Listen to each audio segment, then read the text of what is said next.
কৃষ্ণের বয়স হলো 8 বছর। কত? 8 বছর। আপনার বাড়ির ছেলেটা 8 বছরের ল্যাংটা হয়েছে, আমি করে না? ল্যাংটা হয়ে ঘুরে বেড়ায় না?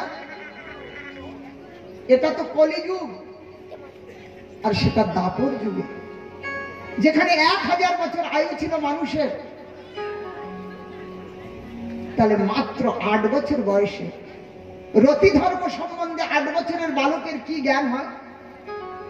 তাকে যদি রতি ধর্ম সম্বন্ধে জিজ্ঞাসা করা যায়, বোঝানো যায়, যতক্ষণ পর্যন্ত ভেতর থেকে সাড়া না দিবে ততক্ষণ পর্যন্ত রতি বুঝবে কি জিনিস? অতএব ওই 8 বছর বয়সে ভগবানের রাসলীলা, সেই জন্য কোন দিক থেকে এটি নিন্দনীয় নয়, এটি নিরন্তর বন্দনীয়। বোঝা গেছে?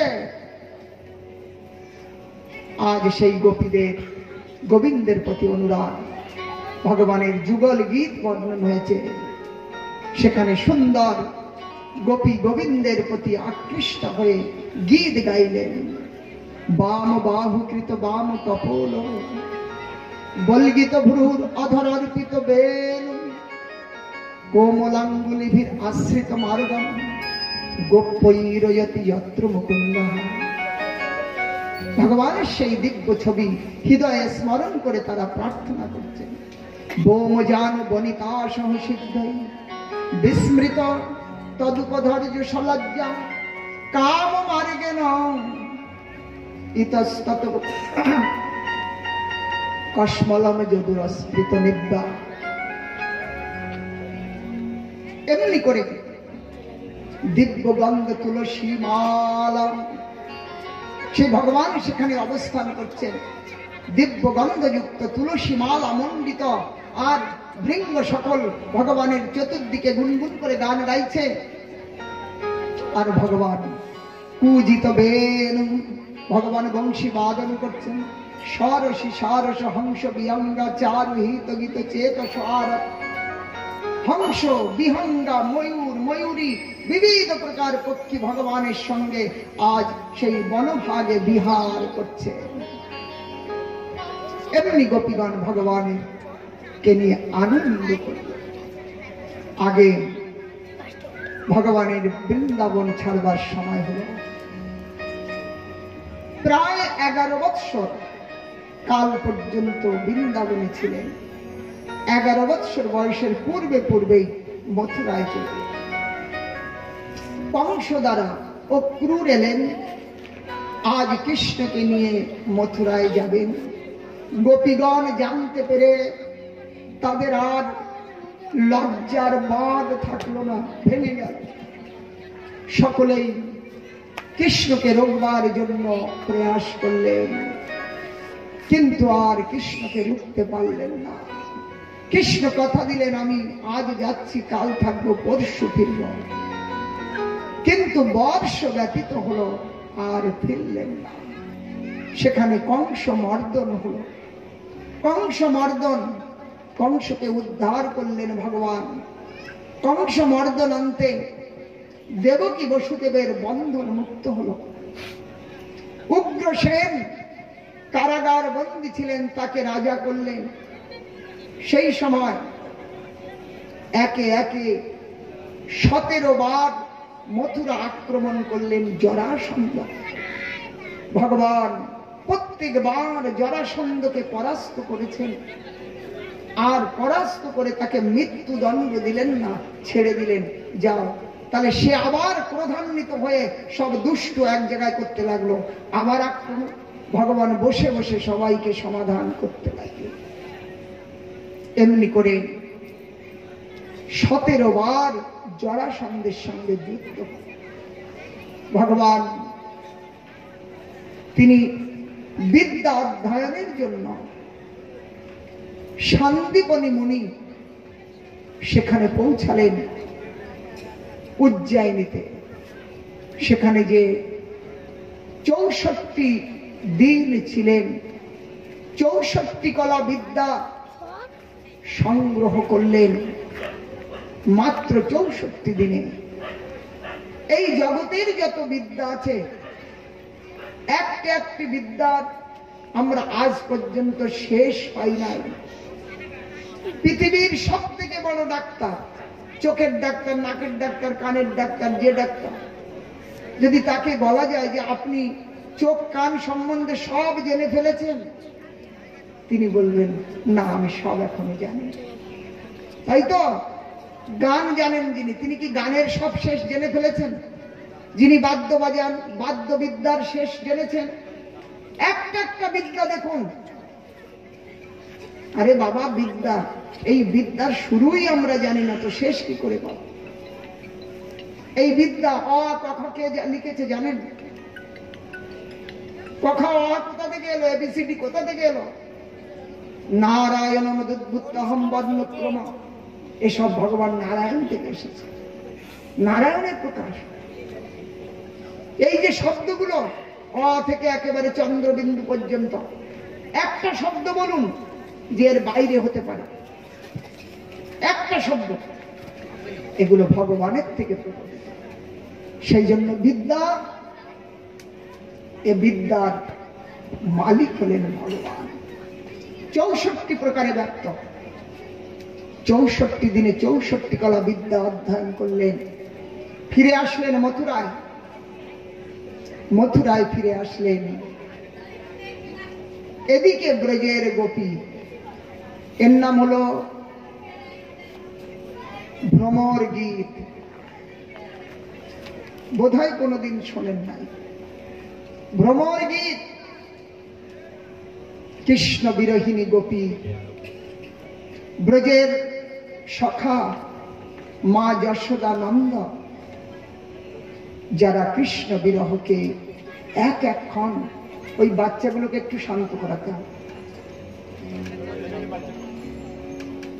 এক এক ক্ষণকে যুগের মতো যাদের ব্যতীত হচ্ছে, নন্দ যশোদা ওই একটা কাঠের পুতুল করেছে গোপাল, আর সেই গোপালকে নিয়ে কখনো দোলাচ্ছে, কখনো কাঁধে নিচ্ছে, চুম্বন করছে, আর গোপাল গোপাল বলে চিন্তা করছে। তাদের উনানের মধ্যে মাকড়সা জালি বেঁধেছে, গোপাল নাই তো ভোজন কার জন্য?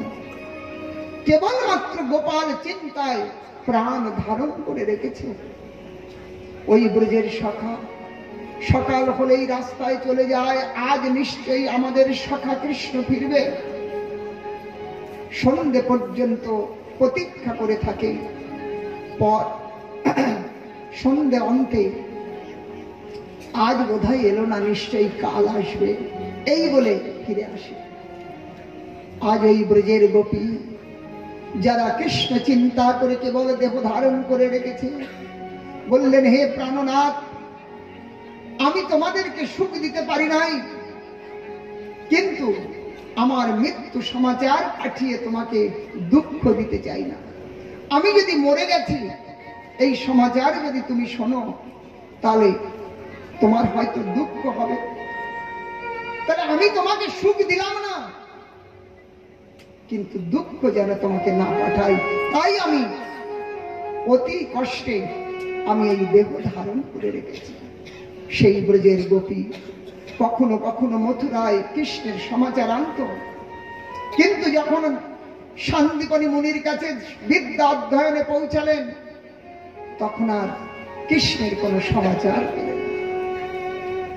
এমনি করে কৃষ্ণ যখন ফিরে এলেন,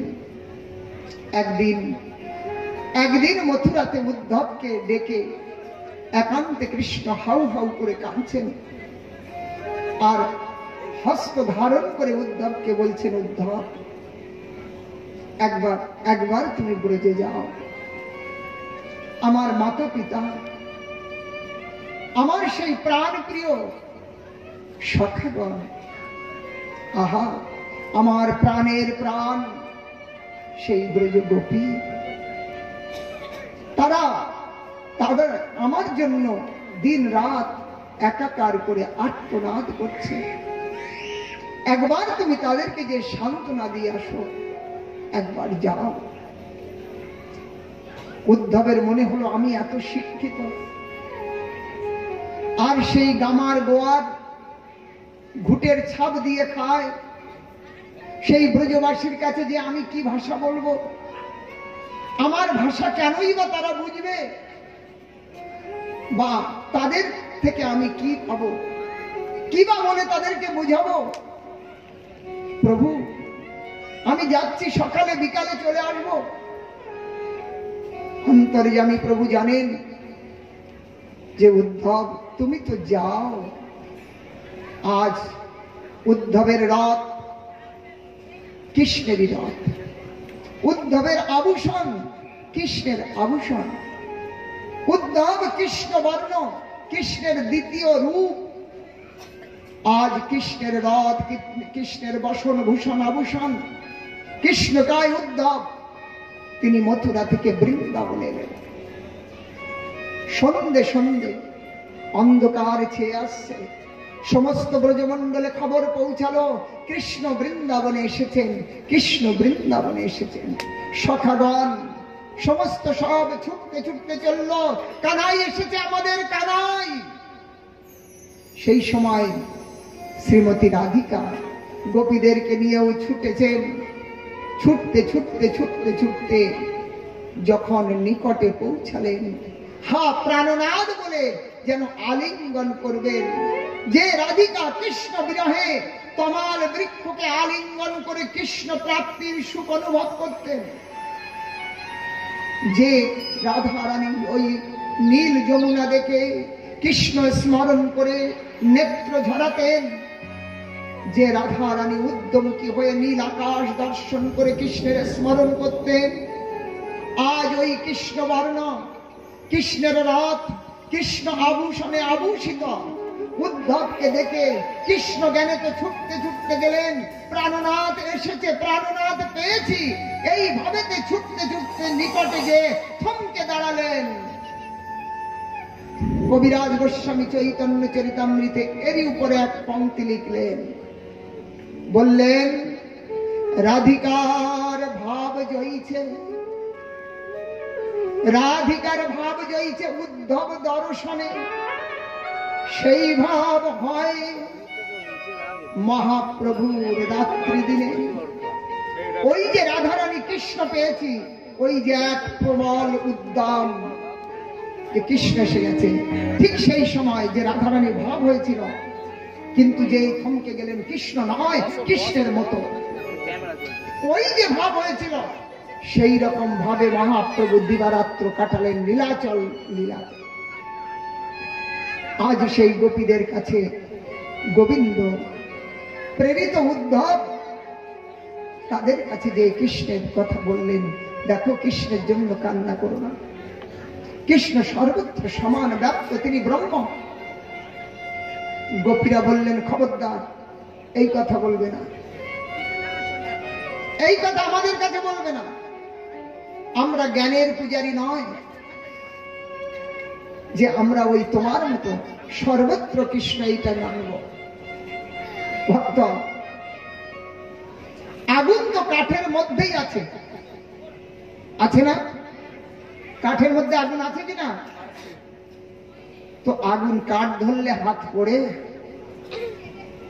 আছে কাঠের মধ্যে, কিন্তু কাঠটা ধরলে হাতটা তো জ্বলে না, থাকলেও নাই, তাই কিনা? সেই কাঠের মধ্যে আগুনটা প্রকট না হলে আপনার ব্যবহারযোগ্য হয় না। তেমনি ভগবান সর্বত্র ব্রহ্মরূপে থাকলেও ভক্তের ব্যবহারযোগ্য যদি ওই বিগ্রহ প্রকট না হয়, তাহলে ভক্তের তাতে আদর হয় না।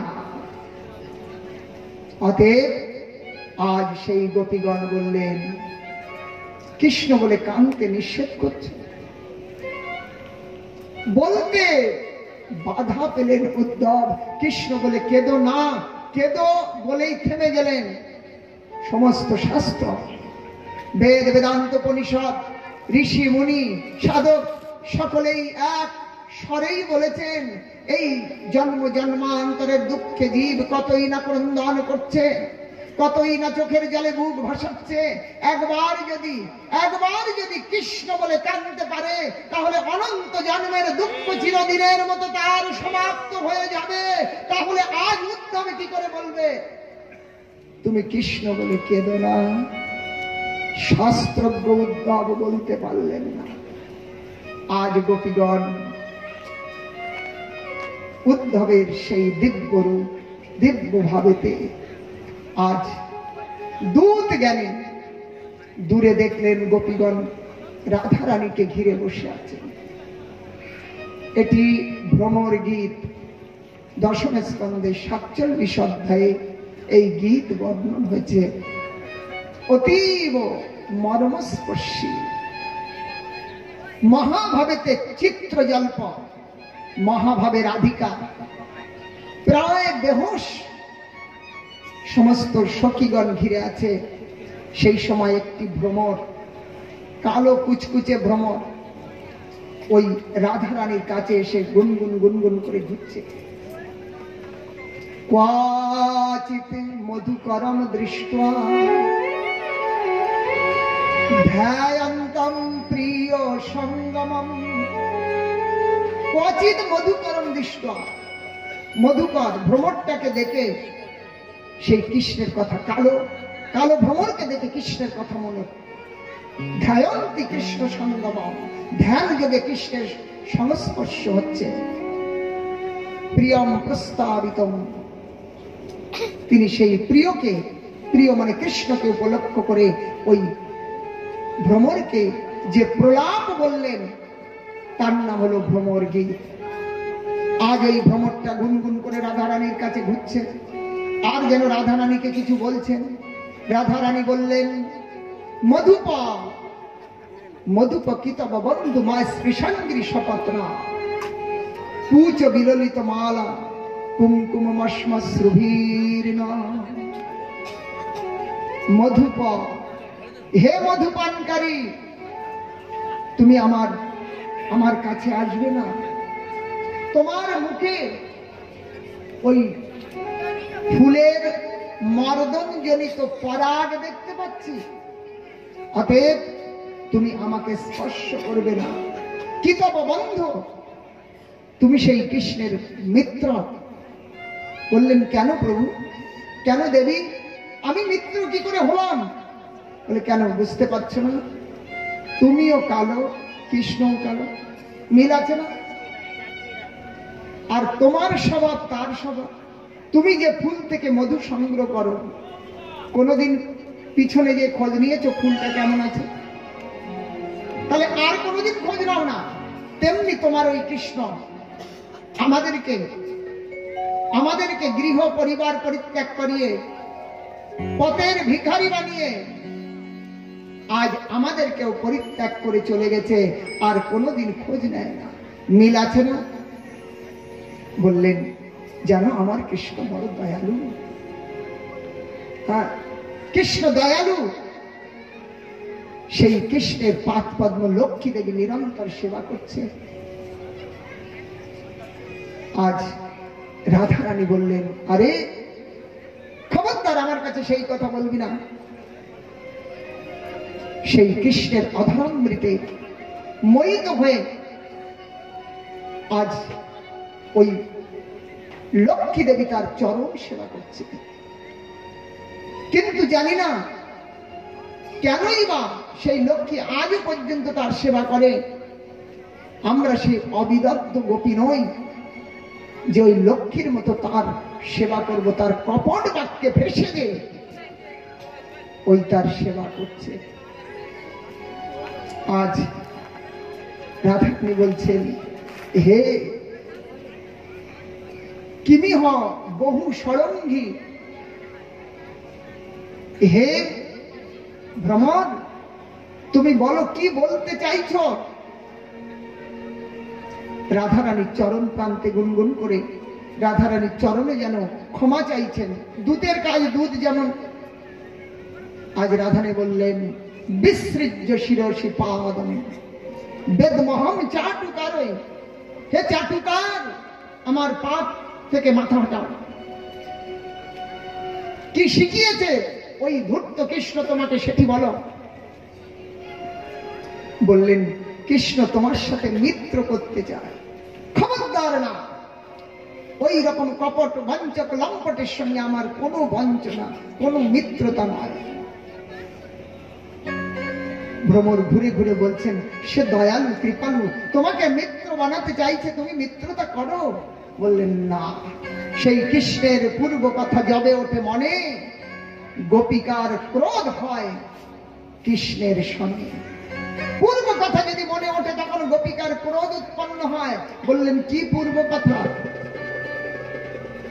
বললেন, পূর্ব কথা শুনবে, যখন ওই তোমার কৃষ্ণ রাম অবতার নিয়েছিল,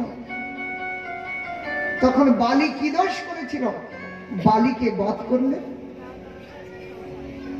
শূর্পণখা সে প্রণয় যাচনা করতে এসেছিল।